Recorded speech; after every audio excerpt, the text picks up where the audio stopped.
Hello, my name is Tony Beers, and this is Movie Grades. And just like the movies, we play out our last scene.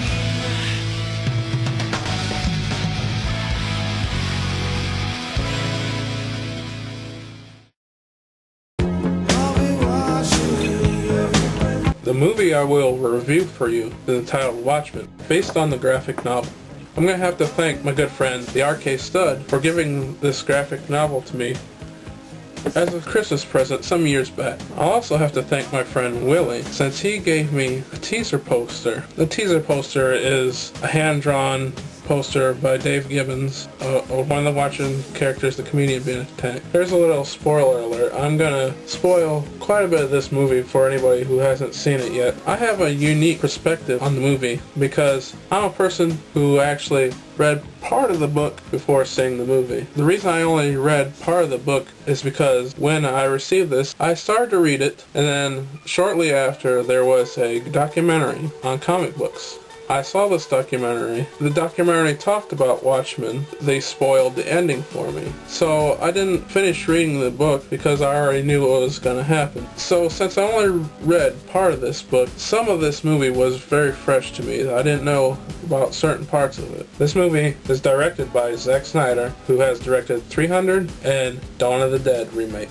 This movie stars Jackie Earle Haley as Rorschach. Some of you might be surprised to know that Jackie Earle Haley starred in The Bad News Bears back in 1976. He played, I believe he played the tough kid. Kelly Leak. This movie also stars Malin Ackerman as the second Silk Spectre. Many of you may know her as Freak Show's wife from Harold and Kumar Go to White Castle. This movie also stars Billy Crudup as the voice of Dr. Manhattan.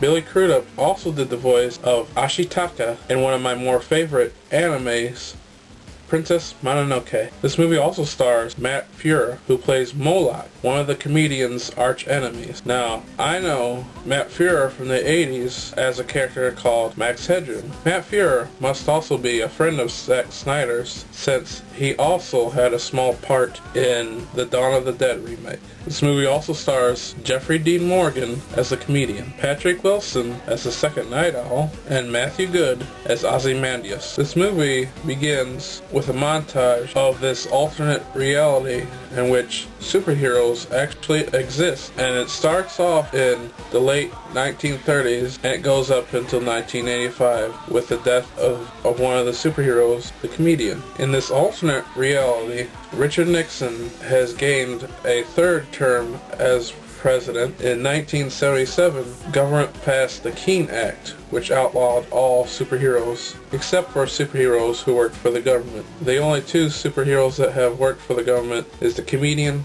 and Dr. Manhattan. One of my biggest problems of this movie is the casting of Matthew Good as Ozymandias.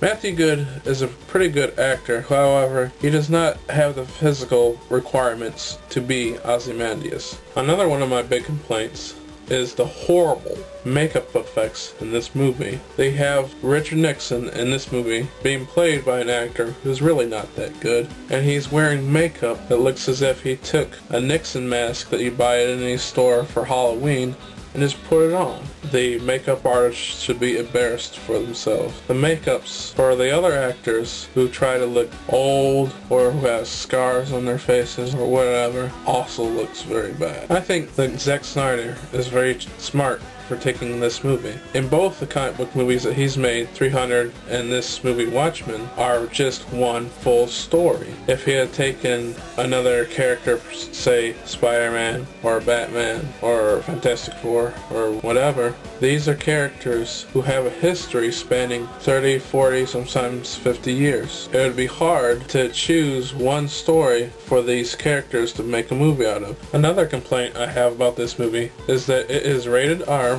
and Zack Snyder has made sure to include everything that makes an R-rated movie. In other words, what I'm saying is he pushes the violence, sex, and foul language to an R, which was not in the book.